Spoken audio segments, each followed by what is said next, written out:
financial sector session will help the ADB developing member countries to share their experiences in financial innovation and intermediation, as well as capital markets development and other means to achieve the decarbonization objective. We expected the participants to leverage this platform to gain insights of what their regional partners are doing in the decarbonization finance space.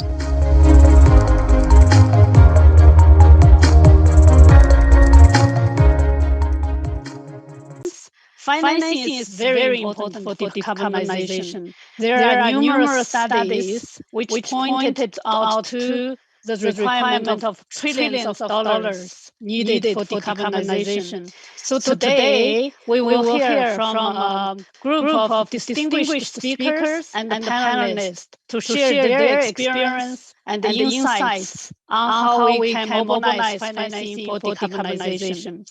Today, in this session, we have two well-established speakers and 7 panelists. Our session will include the two presentations, followed by a brief question and answer session, and then panel discussions. After the panel discussion, we will again have an opportunity for questions and answers. Let me begin by introducing our first speaker. Our first speaker is Mr. Joseph. Mr. Joseph Chen. He will share the experience of Hong Kong, China in green bond market development. Joseph is the Undersecretary for the Financial Service and the Treasury Bureau at the Government of Hong Kong Special Administrative Region. Joseph has held this post since 2017. Prior to joining the public service, Joseph served as the Managing Director at the Global Market Division of Credit Agricole Corporate and Investment Bank, as well as head of the financial market of Standard and Chartered Bank.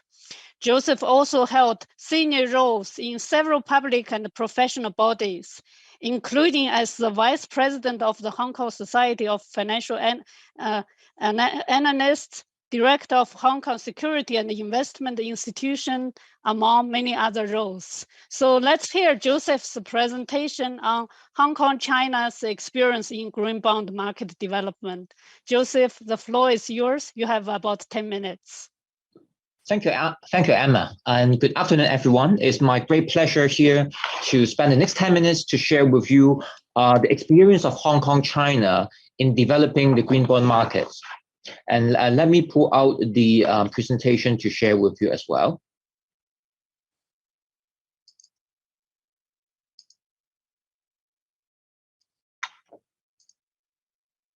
Right. Can I confirm that if the presentation slide can be well read by the audience? Or Emma, yes, Joseph. Yes, we can see it. Thank you. Well, to begin with, as a backdrop, globally, we do see that green finance is hugely demanded. I think it started, maybe if I take the starting point back in 2015, when COP21 was held and when Paris Agreement was adopted, there was globally a newly calibrated ambition to combat climate change. And to achieve such goals, of course, financing will be demanded on a huge scale. And since then, the green finance has developed very quickly globally.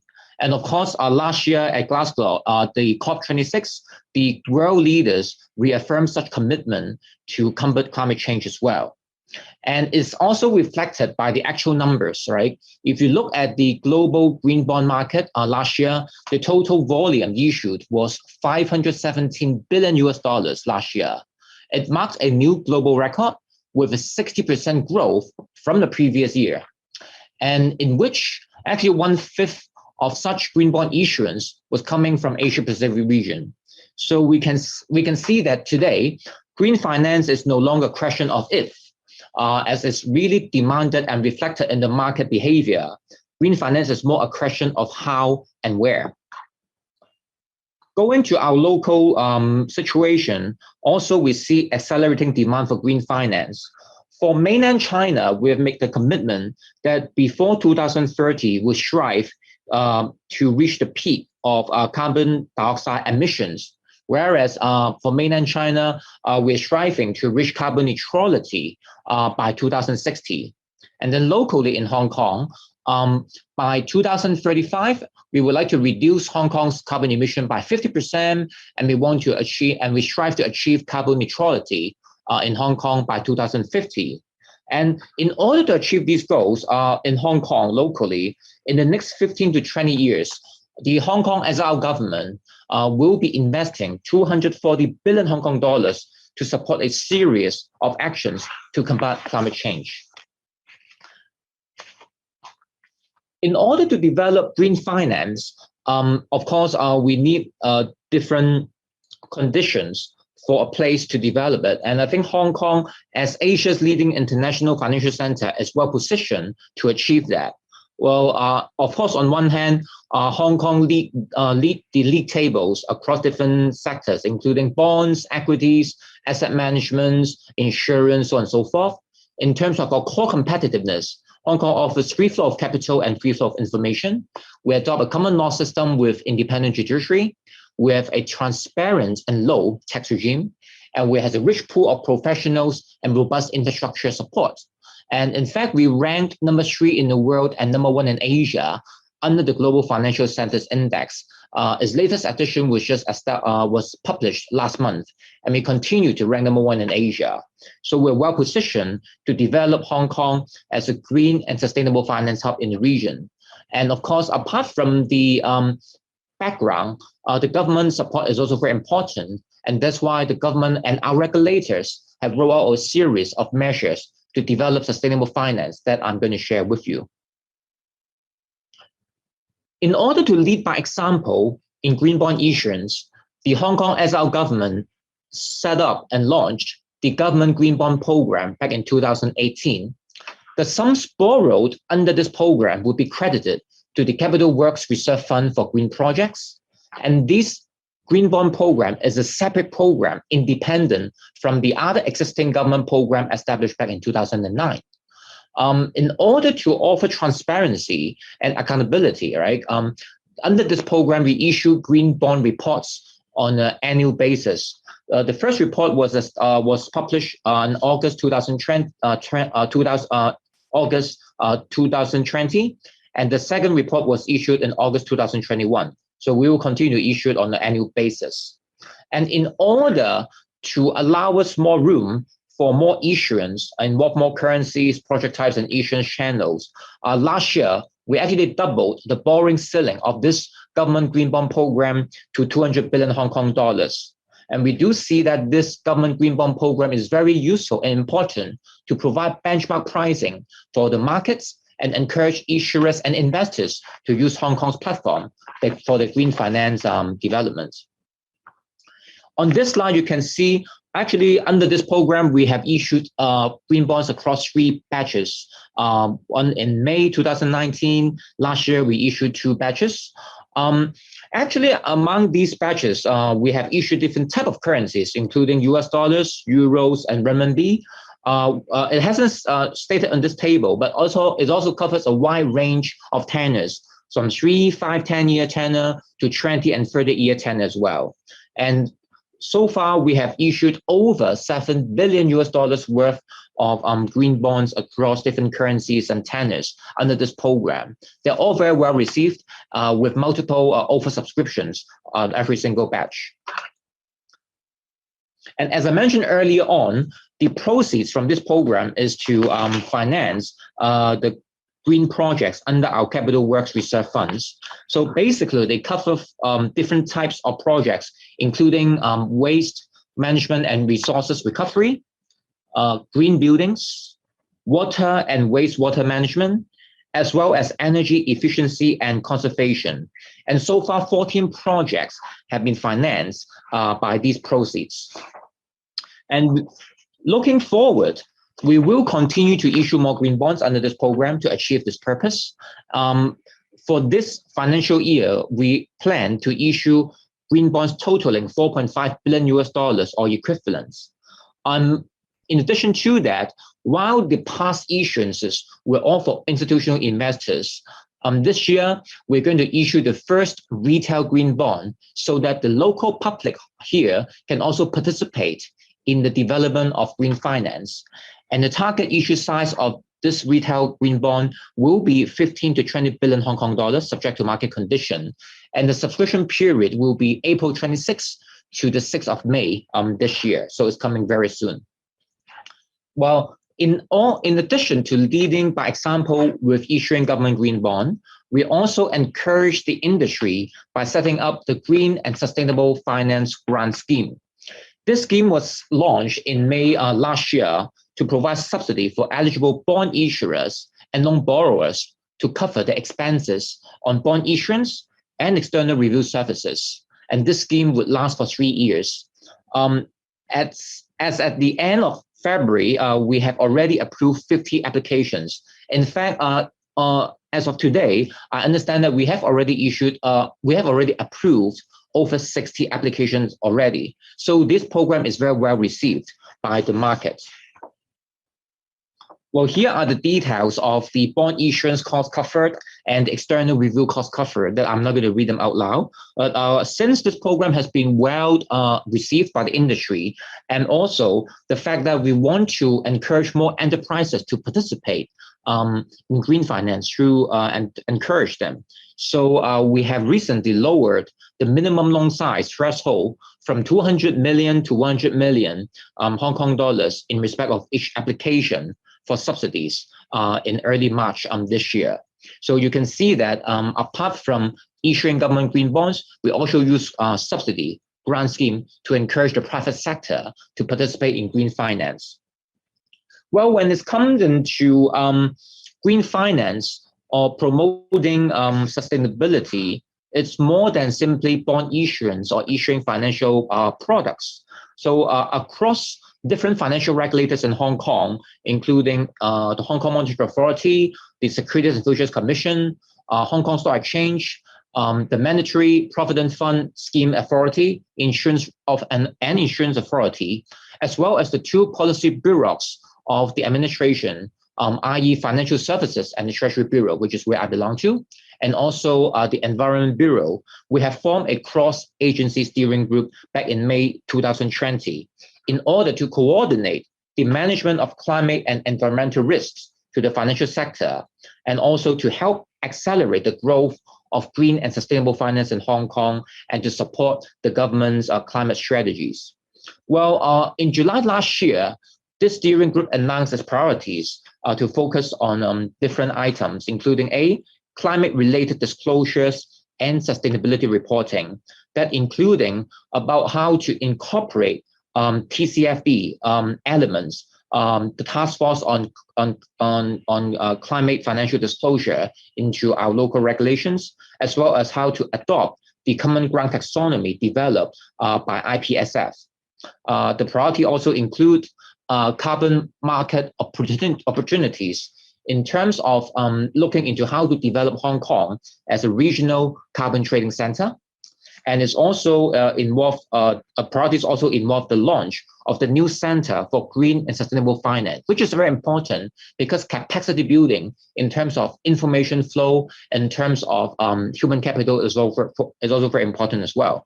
So this cross-agency steering group serves as a platform to coordinate and prioritize our strategies to promote green and sustainable finance across the government and our financial regulators.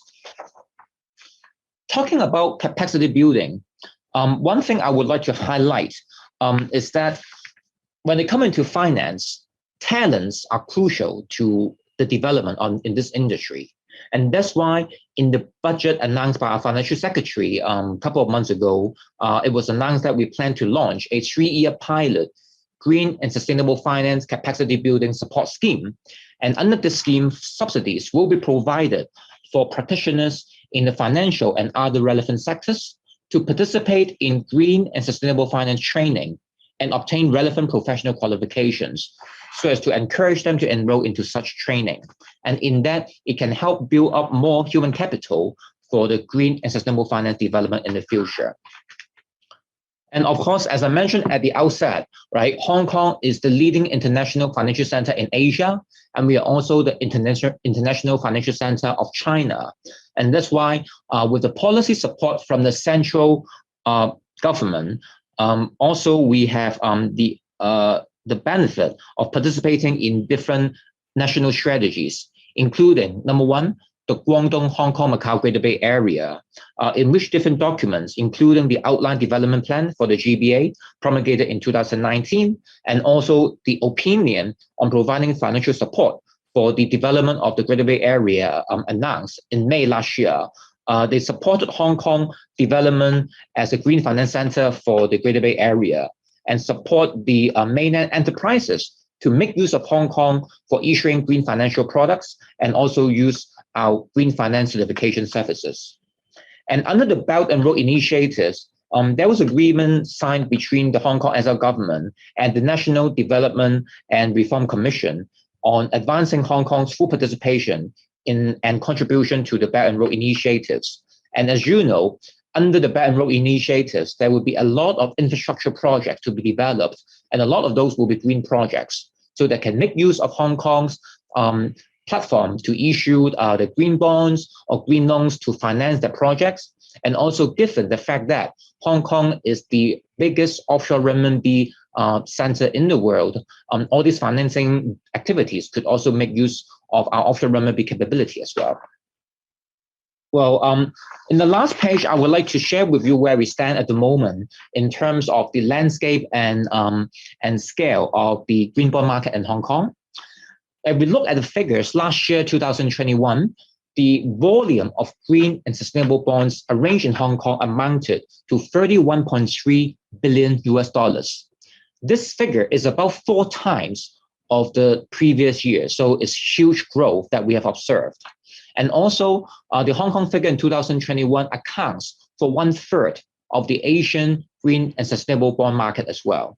So we see that locally we're growing very strongly, and also we are gaining a significant fraction of the entire Asia market share. And in fact, if we look at the issues over the years, we see that we have a very diverse participants in our green bond market as well, that include the local issuers, mainland issuers, and overseas issuers using Hong Kong platform, and multilateral agencies like ADB, World Bank, and also European investment banks have also issued green bonds in Hong Kong.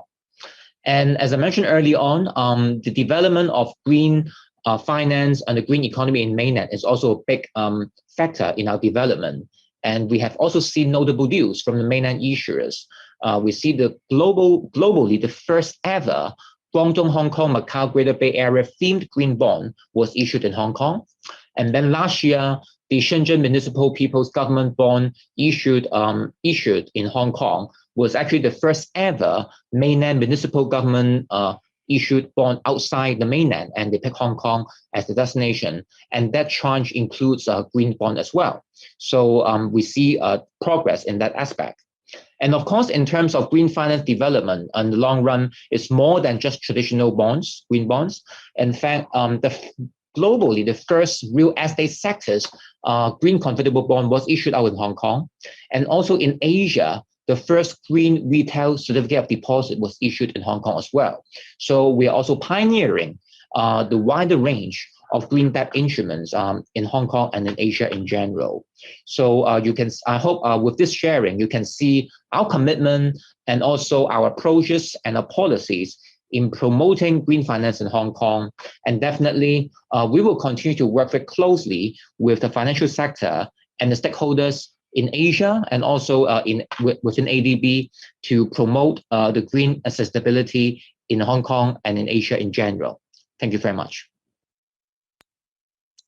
Thank you very much, Joseph, for that very insightful presentation. Hong Kong's experience is indeed illuminating and inspiring. And your presentation is very rich. It also touched upon an important aspect about the taxonomy, monitoring, and the disclosure. I think that is a really good segue to our next presentation, which is entitled defining and measuring green finance, the IT system. Our presenter will be Mr. Chen Hui, or Andy. Andy is the CEO and the co-founder of Beijing Uni Inclusive Technology Limited Company, a green fintech provider. Andy will give us a glimpse into the IT system that helps to define and measure green finance initiatives. Andy has over 20 years of experience in financial IT, consulting, and industry solutions. Andy and his company, the Beijing Uni Inclusive Technology, have worked with a diverse range of clients, including regulatory authorities, financial institutions, and IT enterprises in the PRC, benefiting from their technical expertise in the area of domestic green finance, local green financial systems, and green development and transformation institutions. Andy also holds the post of a special researcher and fintech consultant in well-known green finance institutions. Andy, you have the floor. 谢谢范素，大家下午好。Thank you. Thank you. Good afternoon. Can you hear me? Yes, very clear.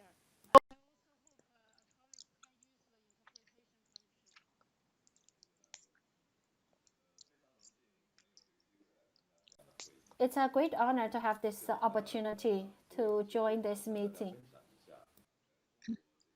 So I would like to share with you some of our leading practices in the green fintech products in the Chinese enterprises.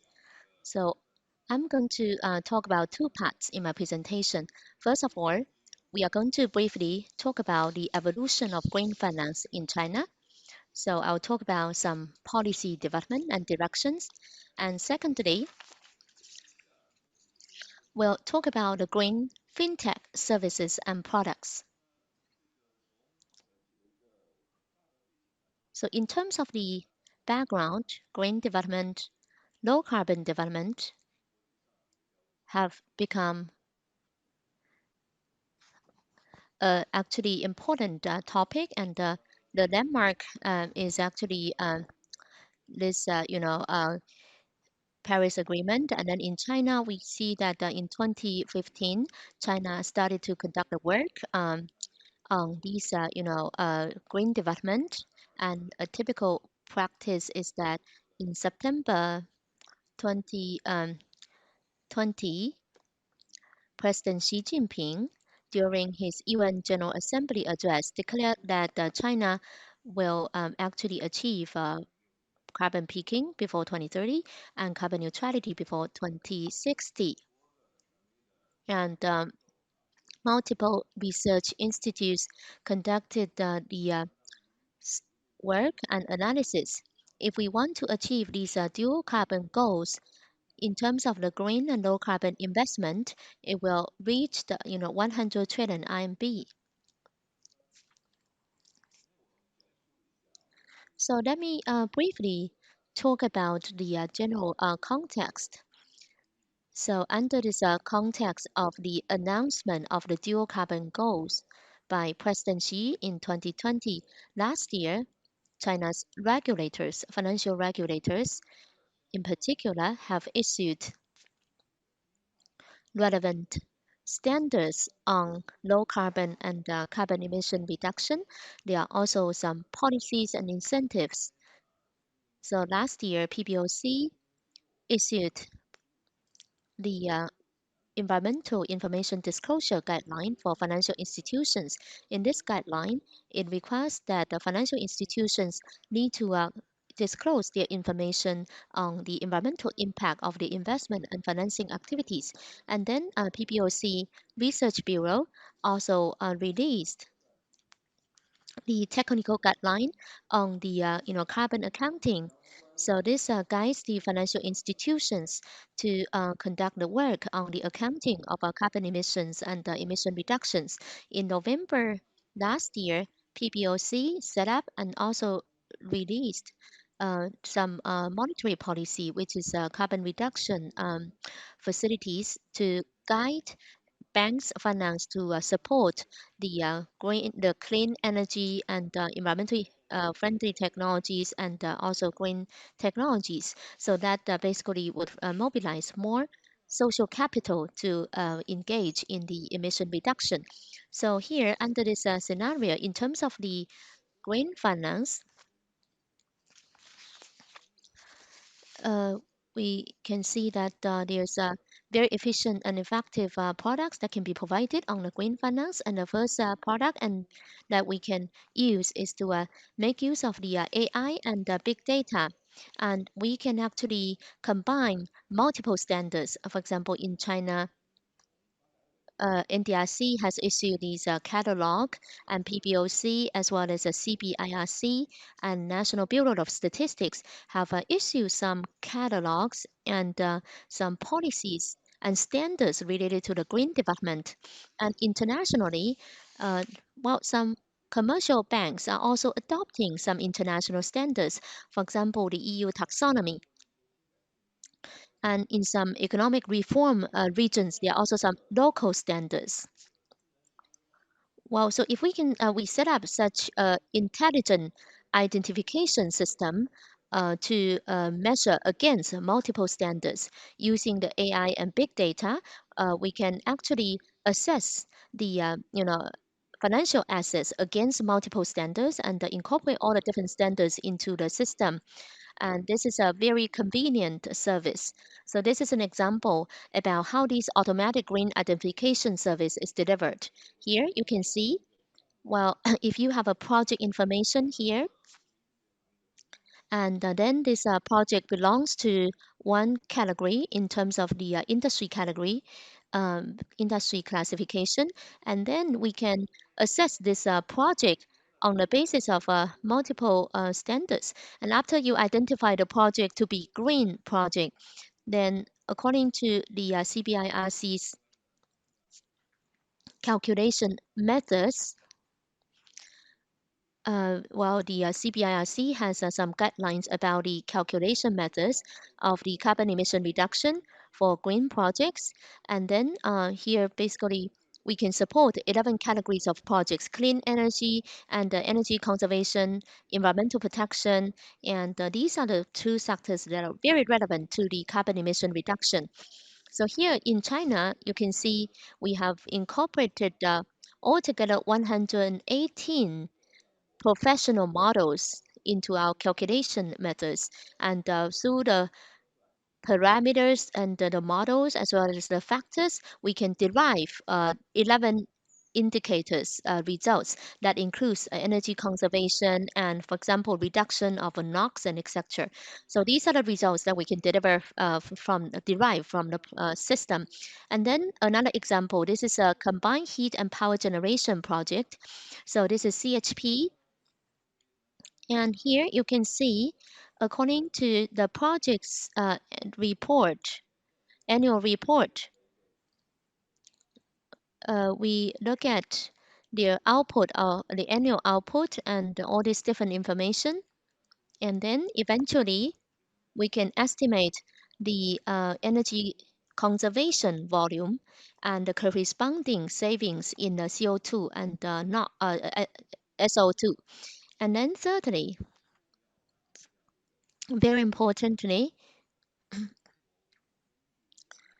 according to the PBOC's technical guidance on GHG accounting for financial institutions, well, in this guidance, specific methodologies are proposed for financial institutions to account for their GHGs. And this covers their own operations GHG accounting. It can also do the GHG accounting for the non-project financing and project financing. So this is also a service that we can provide, which is GHG accounting for the financial institutions. And this is a snapshot of our service. So we can provide this service to the financial institutions. So they would enter some input, scope 1, scope 2, indirect emissions, and etc. And on the right side, that's the result we get. So these are actually some services and products on the environmental performance and carbon emission reduction of our assets. And these type of services can also cover the whole process. We can actually cover marketing, loan application, environmental risk assessment, to the credit, granting, approval, to the post-loan management. And this can also be incorporated into the entire management of the green credit, green finance, from the headquarter down to the subsidiary level, and this can help the banks to manage their practices in the green finance and the related projects.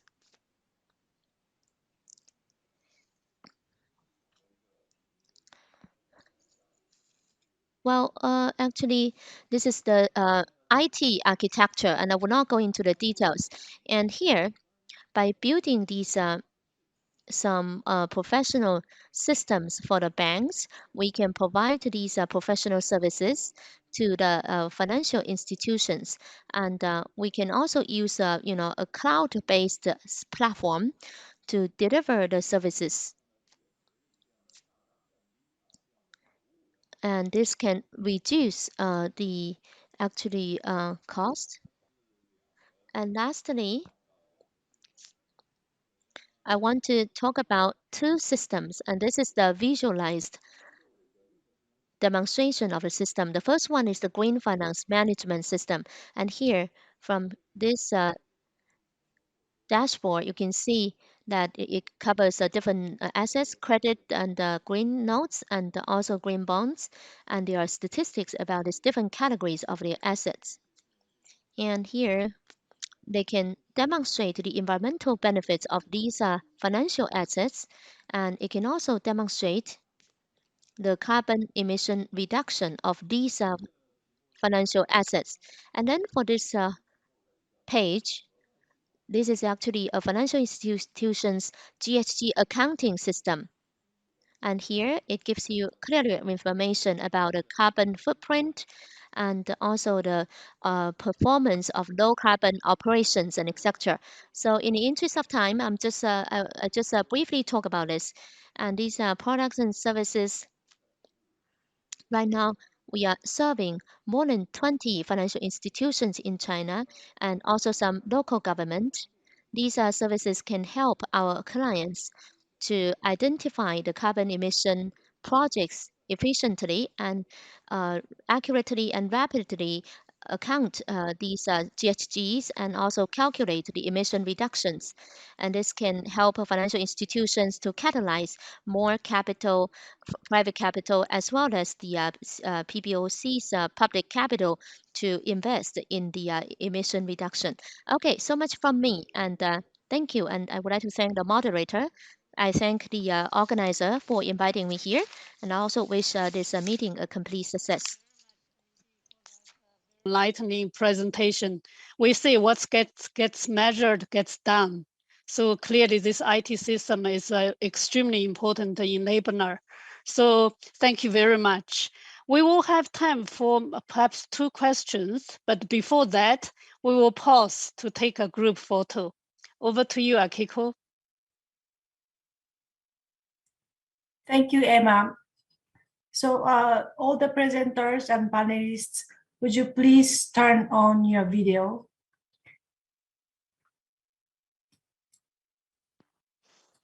Andy, could you please stop the sharing, the screen sharing?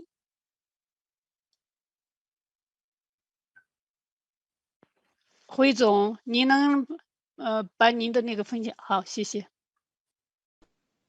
Okay, thank you.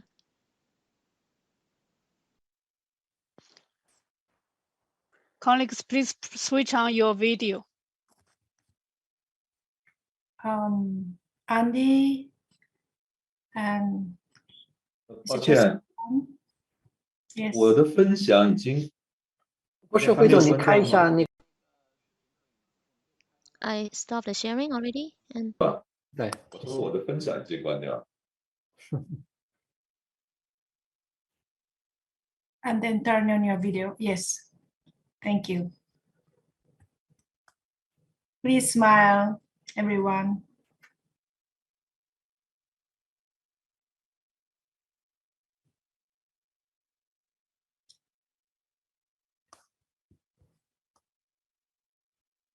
Okay, we got it. Thank you so much. Thank you, Emma. Thank you very much, Kiko. So we have time perhaps only for 2 questions. And after the panel discussion, we will have further time for questions. So let me just maybe share 2 questions. The first question is to Joseph. Why Hong Kong needs a separate green finance issuer, namely the Green and Sustainable Grant Scheme? 一个问题应该就给我了。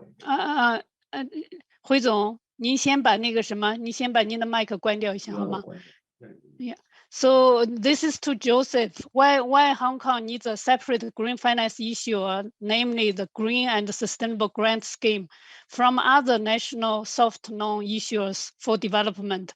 In terms of human capital, the capacity development part, what specific specifications are needed across the sectors? Thank you. Over to you, Joseph. Okay. Thank you. Thanks for the question, and it's great for me to clarify a bit.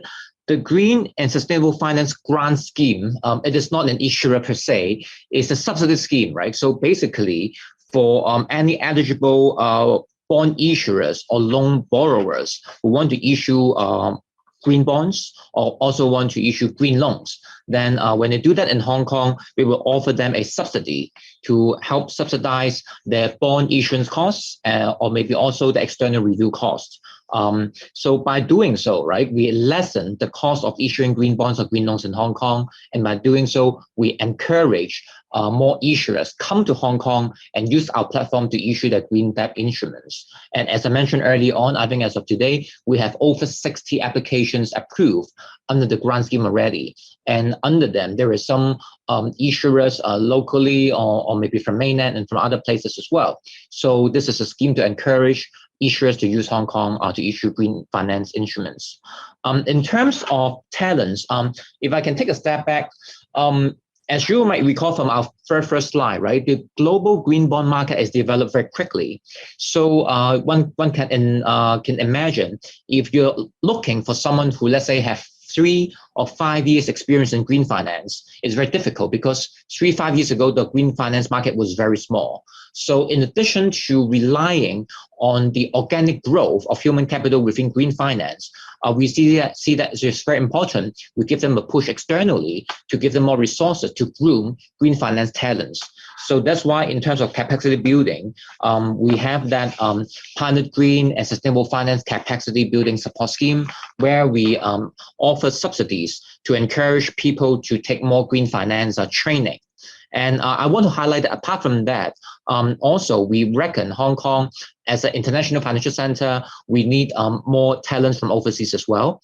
That's why actually we have listed ESG professionals on our talent list. And what we call talent list is that for professionals under the talent list, they would be eligible for fast tracking to for immigration admission to Hong Kong. So by doing so, these overseas ESG talents can come to Hong Kong more easily with their qualification to contribute to the green finance development in Hong Kong.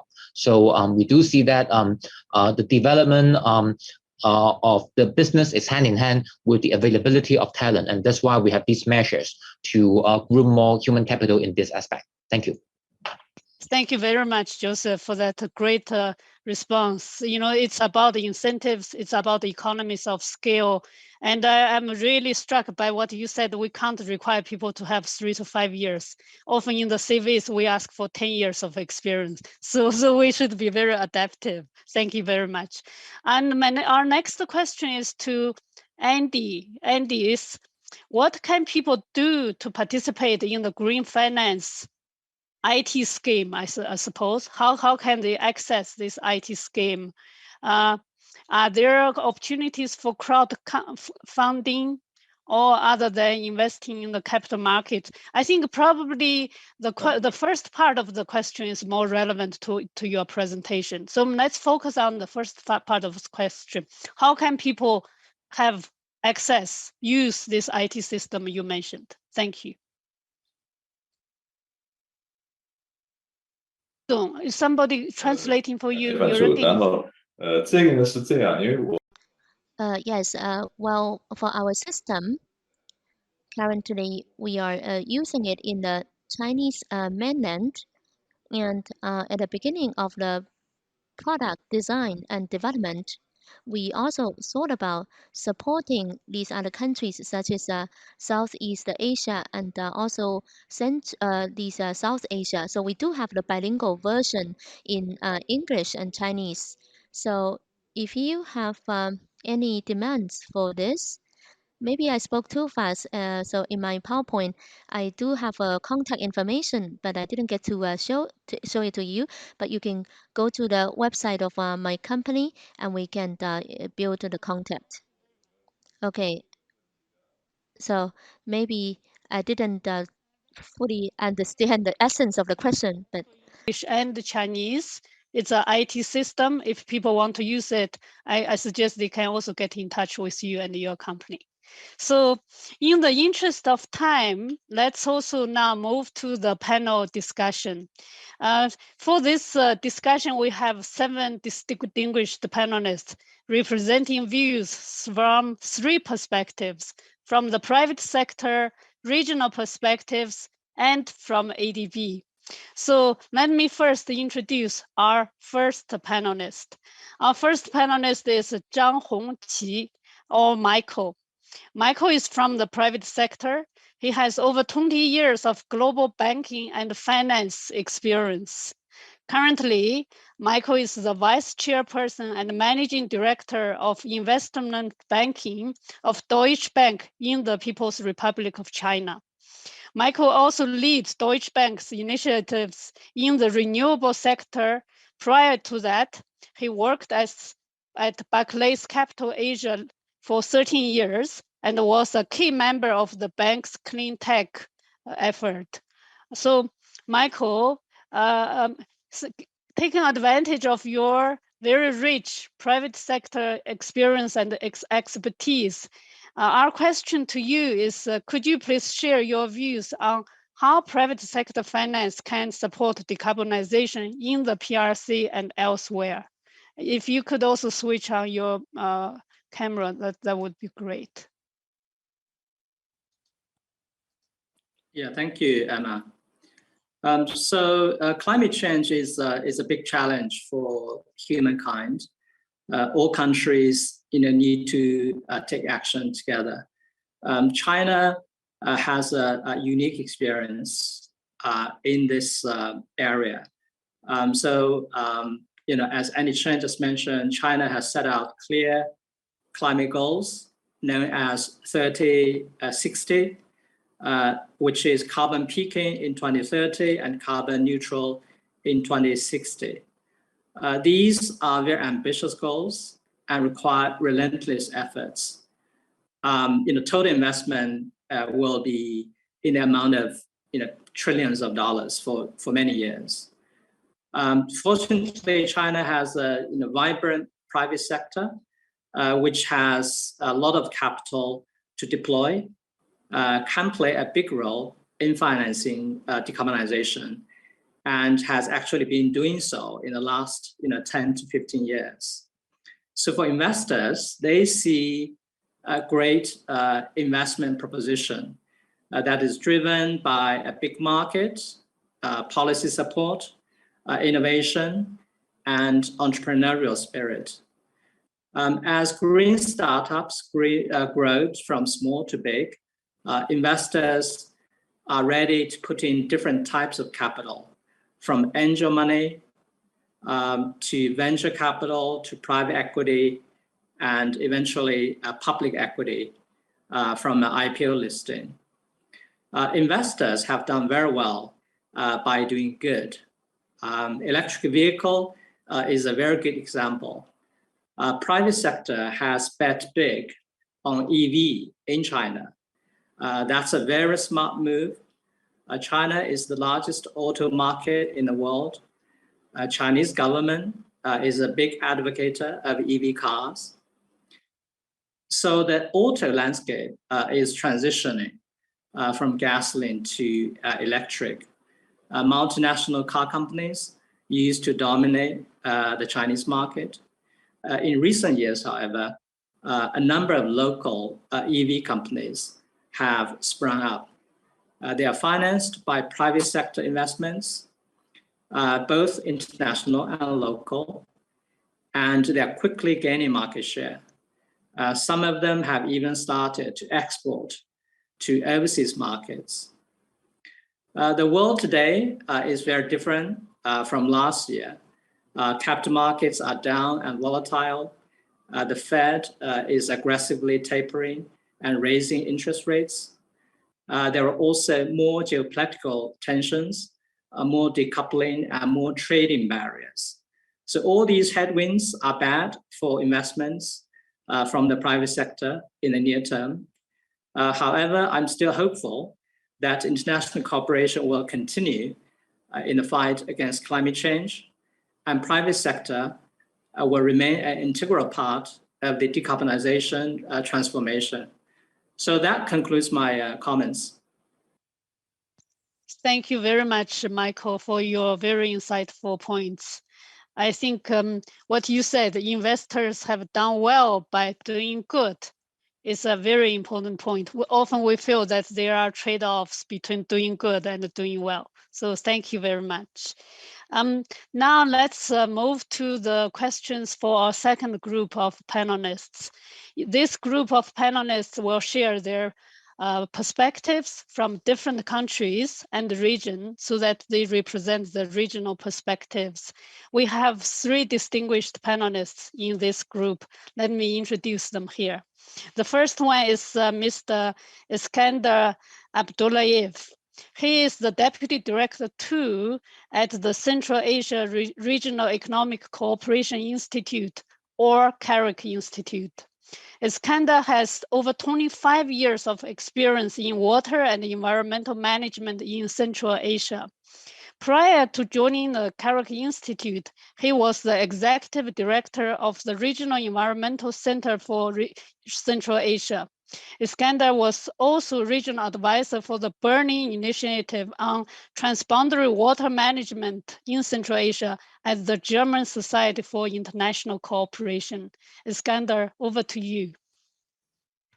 Thank you, Emma. Great thanks for organizers to this dialogue. I think Central Asia very well fits into this discussion and focus because currently energy, if we look the energy sector, share of non-hydro renewable resources is modest, is fossil fuel rich economies of Central Asia. I think this is underutilizing the potential of their renewable sources. And also the second important message to mention is that Central Asian economies are facing a deficit of energy, aging infrastructure, and therefore increasingly inefficient and unreliable energy generating facilities.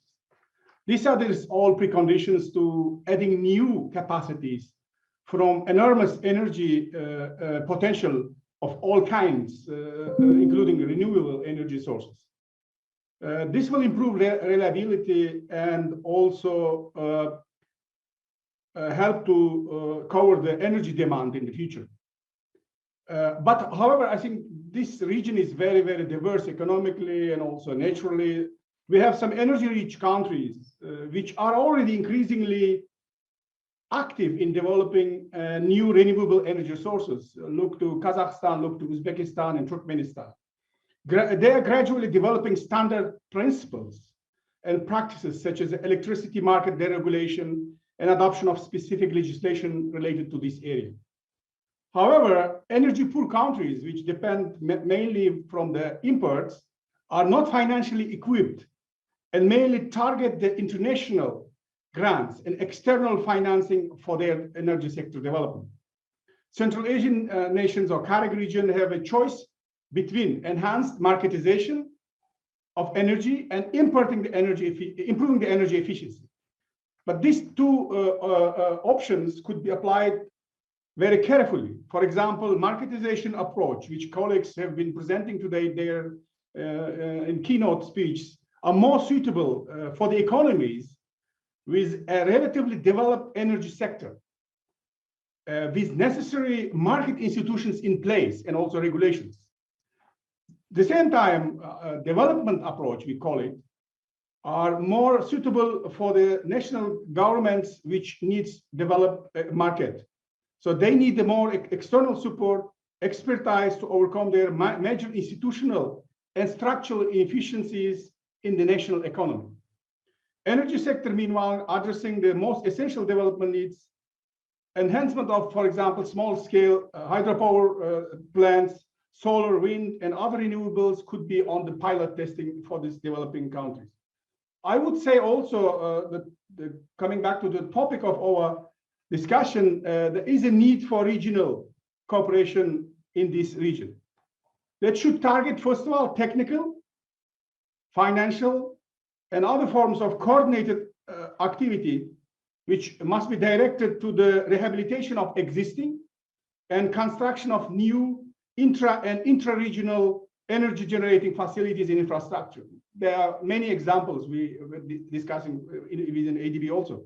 A second set of activities, I'm also taking some messages from the keynotes. There's harmonization of standards of the renewable energy policies, an exchange of best practices of policymaking and policy implementation could be very good components of this partnership and cooperation.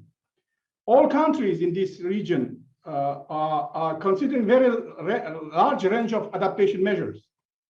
In most of the intended nationally determined contribution, INDCs, objectives are reducing vulnerability, increasing adaptive capacity, and improving resilience are included in all these documents. I think the financial tools and mechanisms can play an important role in accelerating adaptation process and reduce climate vulnerability in CAREG region.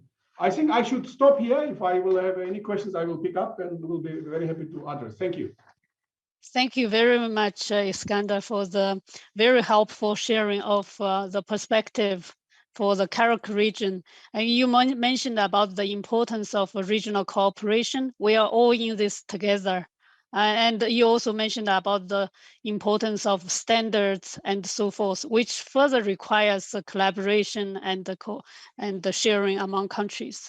Thank you very much. So in this group of colleagues and experts sharing the regional perspectives, our second panelist is Mr. Bodun Magavan, or Bod.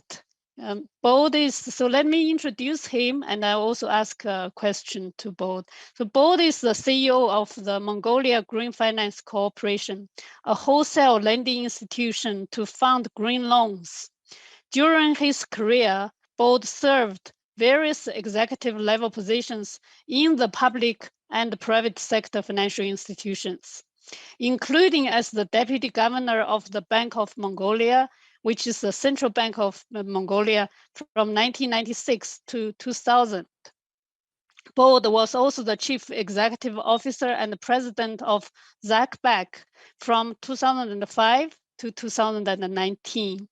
Bod is an active promoter of inclusive finance, and he deeply values the triple bottom line mission, which are planet, people, and prosperity. So Bod, my question to you is that we all know that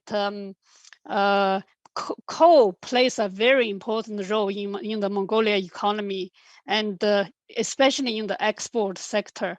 So given that Mongolia is a country which heavily dependent on coal, so how can we support decarbonization, and what are some of the efforts the Mongolia government has been making on decarbonization and green finance? Over to you, Bod, if you could kindly switch on your camera. Thank you. Thank you, Emma. Good afternoon to all participants of this conference. Yes, as Emma introduced me and asking, coal in Mongolian economy plays a crucial role.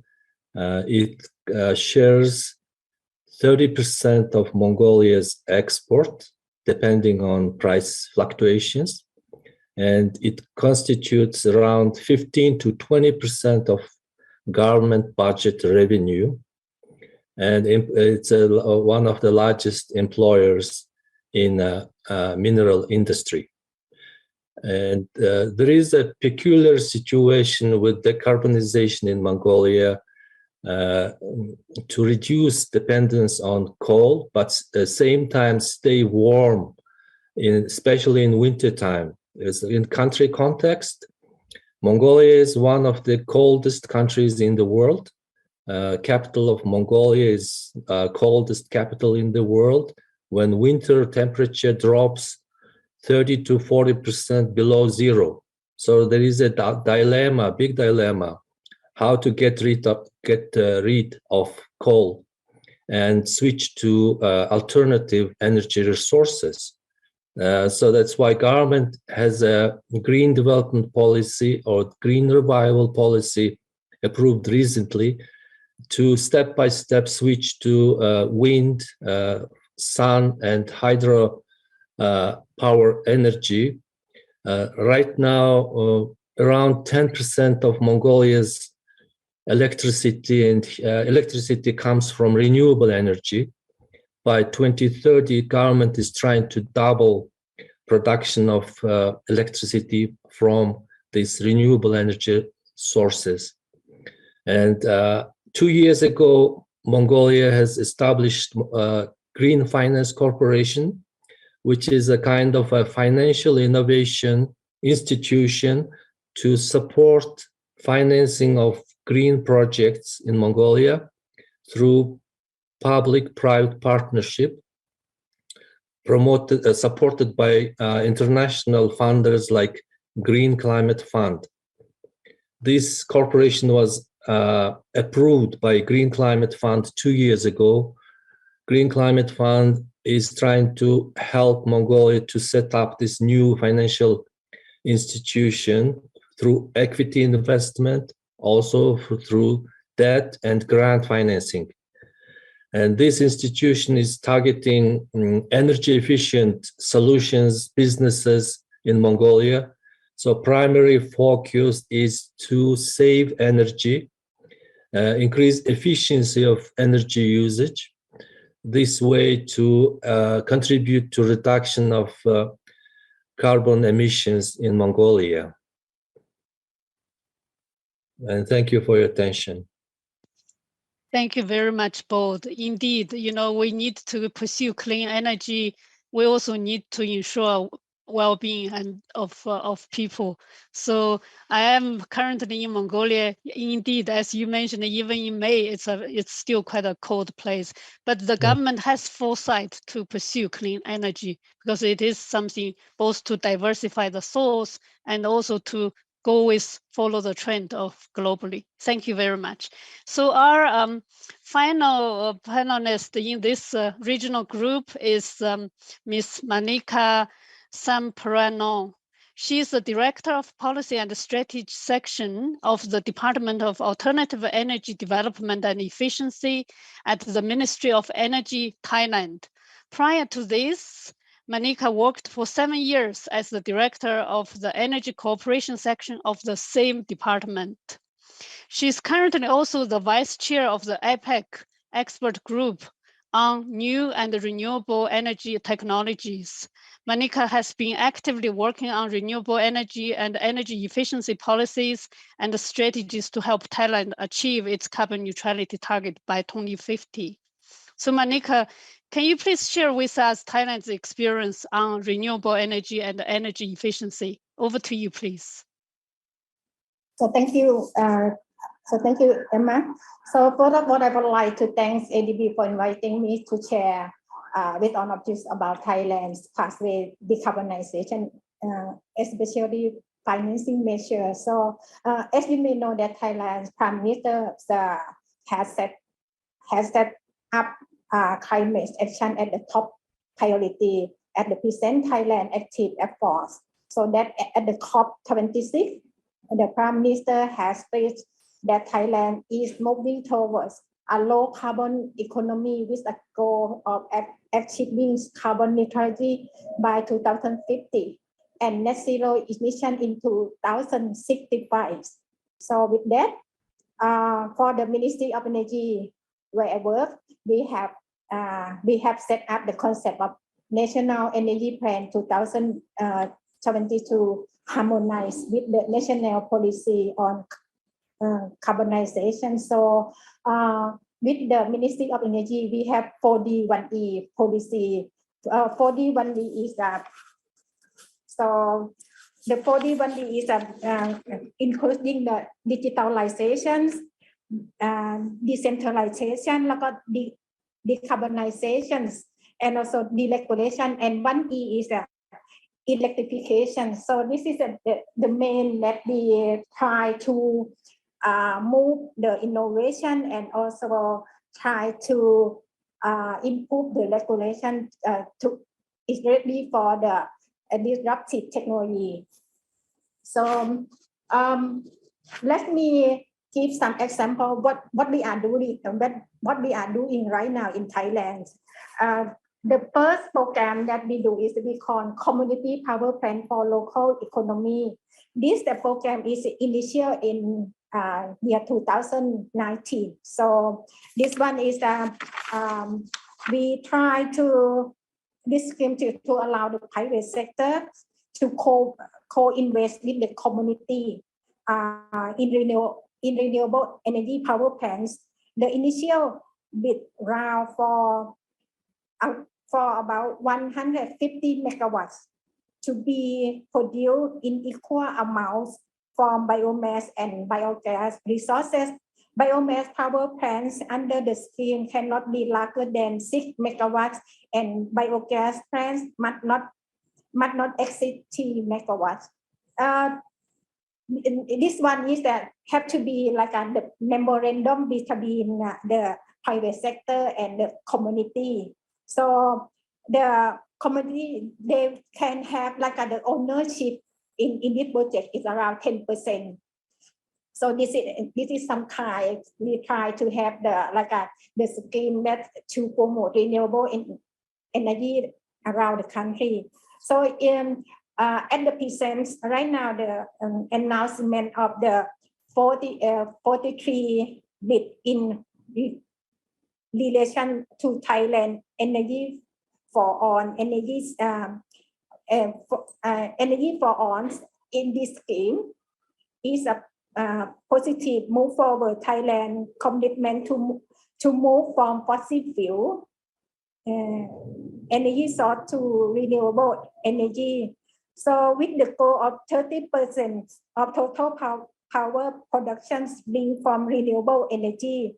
So this by the year 2038.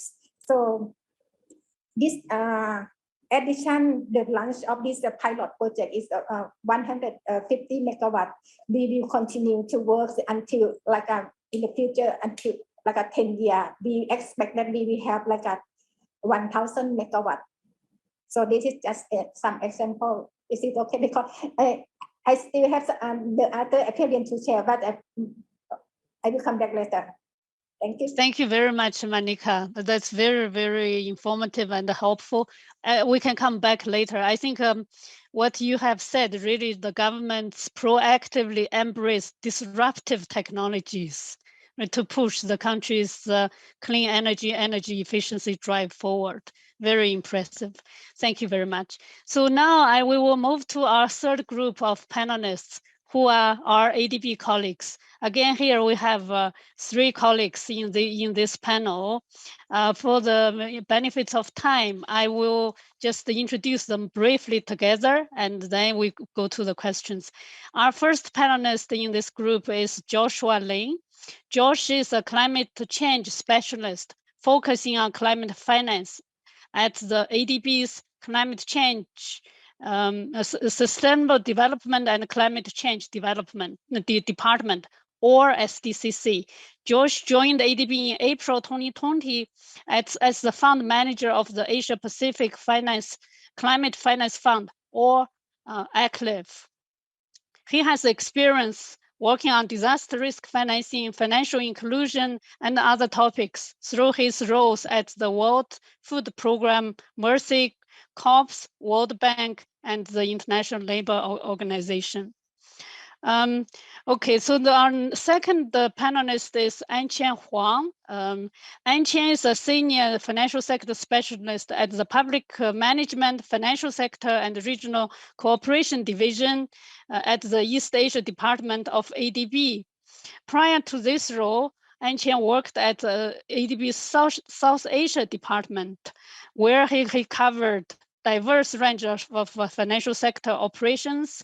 In particular, he led the processing of two $500 million multi-tranche financing facilities to India, focusing really on renewable energy and energy efficiency. Before joining ADB, Anqian worked with the IFC in Bolivia. Our third panelist in this group is Huang. Biao is a principal investment specialist at the Private Sector Operations Department in ADB. He leads the debt and equity transactions in the financial sector to East Asia. Biao has been with ADB for 15 years and has led financial sector transactions covering very different and rich themes, such as SME financing, microfinance, green finance, blue finance, and many, many more. Prior to joining ADB, Biao was a senior consultant at a UK-based consulting firm, and he also worked as a researcher at the Oxford University. So now let's jump to the questions to our three panelists who are ADB colleagues. So Josh, in your role at ADB, you work as the fund manager of the Asia Pacific Climate Finance Fund, or ACLIF for short. And could you please describe how ACLIF works and in what ways the fund contributes to the financing of decarbonization in Asia and the Pacific? Thank you, Emma. Yes, so ACLIF, or the Asia Pacific Climate Finance Fund, is a multi-donor trust fund managed by ADB. It was established in 2017 with financial support from the government of Germany. And ACLIF funds the development and implementation of financial risk management products within ADB's projects, where these products aim to unlock capital for climate investments by overcoming some of the barriers to investments or some of the obstacles that are faced by the projects. I can provide some examples that show the different categories of support that ACLIF provides. So firstly, to, for instance, scale up the adoption of climate technologies. If we wish to accelerate the uptake of a renewable energy solution, for instance, we could provide a guarantee product for the performance of the technology. And so in that way, we would provide assurances to any new users and encourage them to take up the solution. A second form of support could be to mobilize new sources of private sector climate financing. And there could be a number of reasons that limit private sector investments in climate projects, whether credit, liquidity, or other market risks. And the smart use of financial risk management products could scale up climate investment through blended finance solutions. A third area that we support is supporting investment into climate sensitive sectors of the economy. So sectors such as agriculture, water, fisheries, and others, which are highly exposed to climate risks. Yet where more than 60% of people in Asia and the Pacific region work in sectors highly susceptible to changing weather patterns, including some of the region's most vulnerable populations. It's obviously an extremely important area that the bank wishes to support. So if we can find and use financial risk management products to manage this climate exposure, we can increase the investment into these sectors and also foster their growth. And fourthly, we also support products that address extreme weather events. So products such as insurance can help improve the resilience to extreme weather events and hence support a more rapid recovery from those events. To date, ACLIF has supported a number of ADB projects already.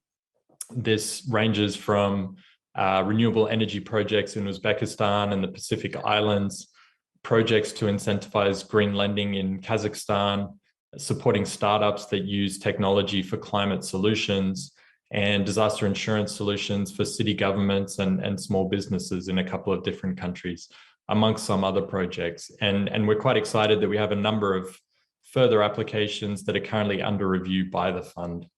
I'll pause there. Thank you.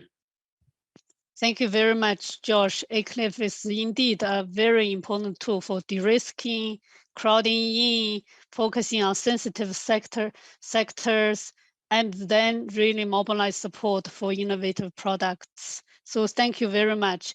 For colleagues who are interested in learning more about ACLIF, there is a website just within ADB under ADB with /ACLIF. You will find more information there. And of course, I'm sure Josh would be happy to answer your questions. Thank you very much. And now we move to a question to Ann Chen. Ann Chen, you have a really rich experience on supporting green finance, climate finance, and so forth. So in your view, how can ADB effectively support decarbonization in our developing member countries from maybe a sovereign perspective? Do you think the one ADB approach, namely ADB, the sovereign joins hands with non-sovereign, with other colleagues, will that yield greater value? Over to you, Ann Chen. Sure. Thank you so much, Emma, and thank you so much for the participants coming to join this session.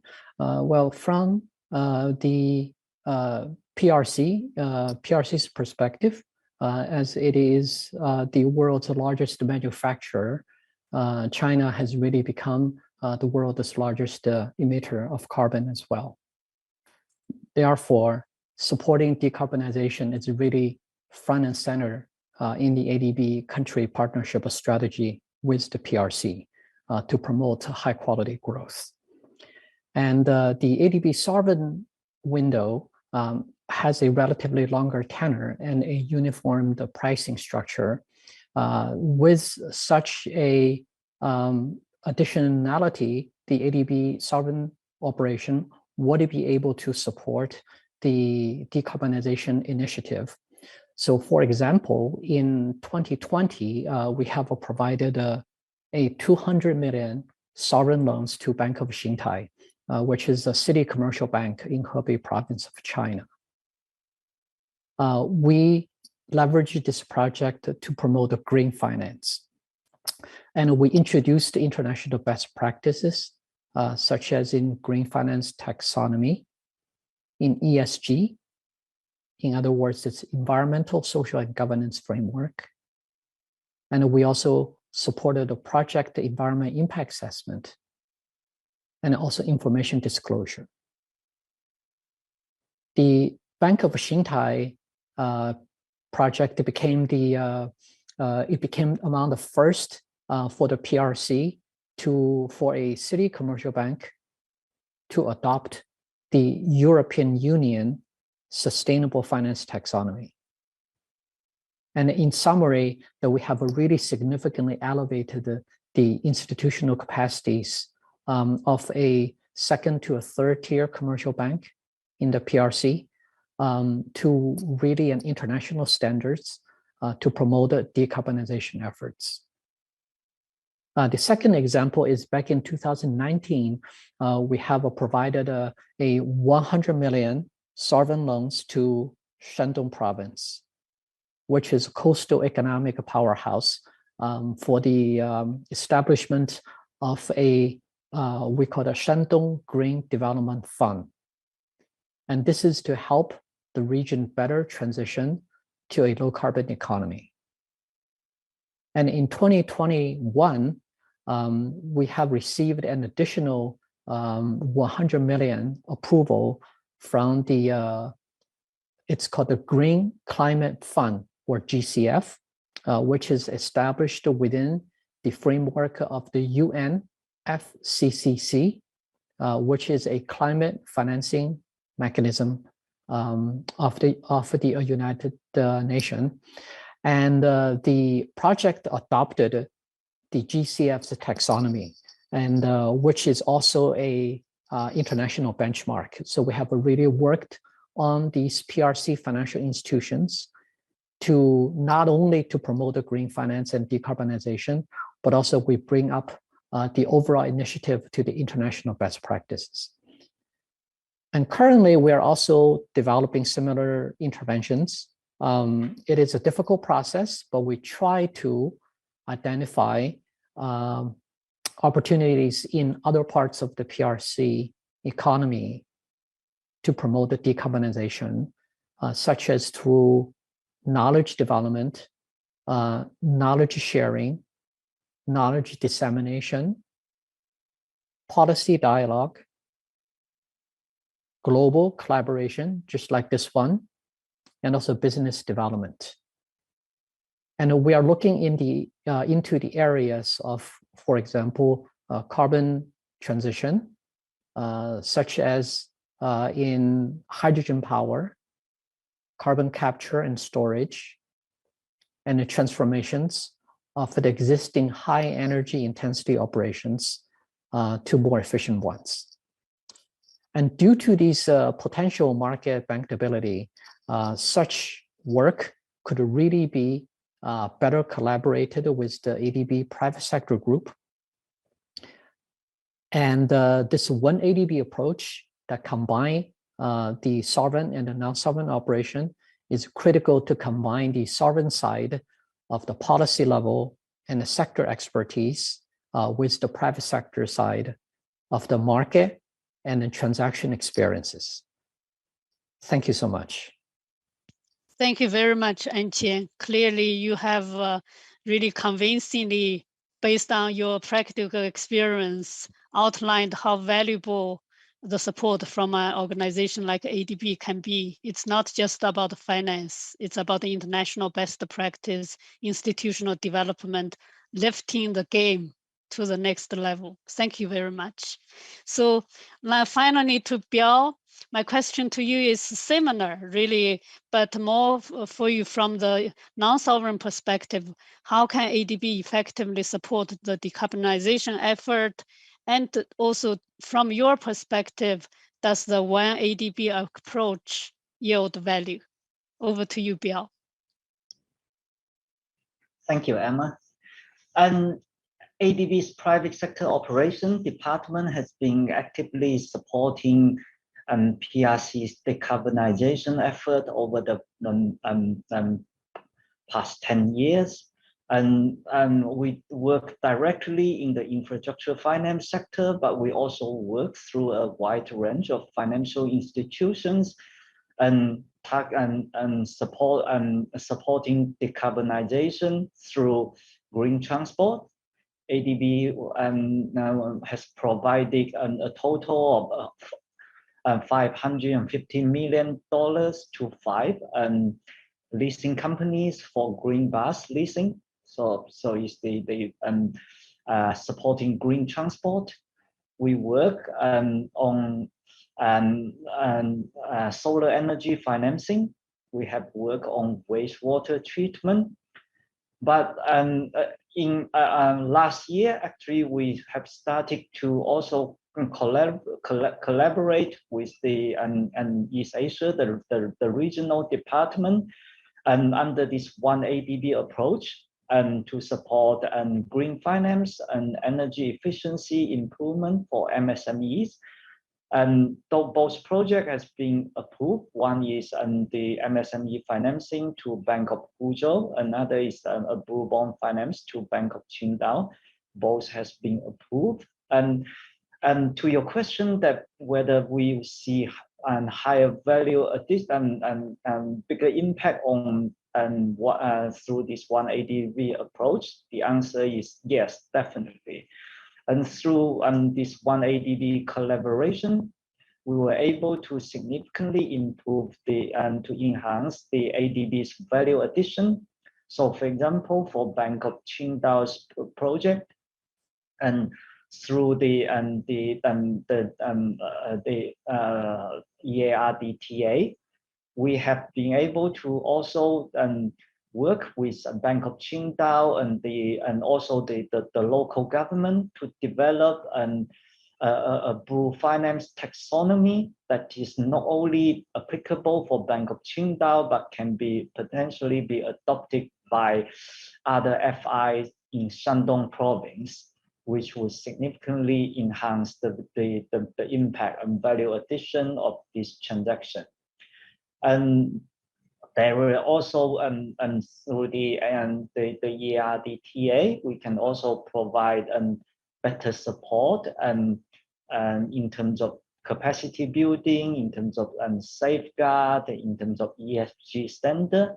And this is the case for the Bank of Fuzhou project as well. So it was an excellent experience, and we look forward to work closely with the ADB sovereign team to work in more One ADB project and work together to support the PRC's government's decarbonization effort. Thank you very much. Thank you very much, Bill. I think from what you said, we know that 1 + 1 is greater than 2 in this case. And One ADB Drive is very valuable for our DMCs, as you and Anqian mentioned. And it also requires champions, so such as you. So we look forward to working with you for more innovative operations. So that finishes the discussion by our panelists and speakers. We are also very much on time. I'm afraid we don't have much time for questions and answers, but finally, I might ask one question from the audience to Mr. Bolt. Other questions, I'm sure colleagues can also be in touch with the experts if you have more questions. So Mr. Bolt, there is one question is, what are the main benefits and results of green finance programs in Mongolia? And what benefits will this or have this delivered to the public and private sectors? If you could very quickly share your perspectives. Thank you. Yes, so private sector of Mongolia is leading the sustainable finance initiative since 2013. So it's almost a 10 years effort, primarily by banking and non-banking financial sector in Mongolia. As a result, we have developed Mongolia National Sustainable Finance Roadmap, which was assisted by IFC and UNEP, and formally approved just last month by Mongolia Financial Stability Council. We have approved green taxonomy, also developed by private sector, Mongolia Sustainable Finance Association. And again, it was approved by authorities. And now commercial banks can report on green loans since 2 years ago, but the level of green loans is very small, 2% of total loan portfolio only. And it's important that we can measure at least basic data. And now it's just time to report and disclose the information to the public and raise public awareness, provide educational work for private sector businesses, etc. And banking sector in Mongolia is much more advanced than the rest of the private sector because they can assess the ESG risks, and they have sustainable finance reporting culture already for last 5-6 years. And now it's time to expand the ESG reporting to stock market in Mongolia. We have developed a green capital market roadmap with the assistance of IFIs like EBRD and International Green Financial Institute from Beijing. So work is going on at international level and also reaching out more stakeholders in Mongolia. Thank you very much for the very, very informative response. So I think that concludes our session. This is a really fantastic session. It's extremely rich, included the sharing about financing tools, measuring tools, regional perspectives, ADB experience. It's a great learning session. I have thoroughly enjoyed it and learned so much, and I hope everybody feels the same. And now, thank you once again to our distinguished speakers, panelists, and to all the colleagues and audience who participated in this session.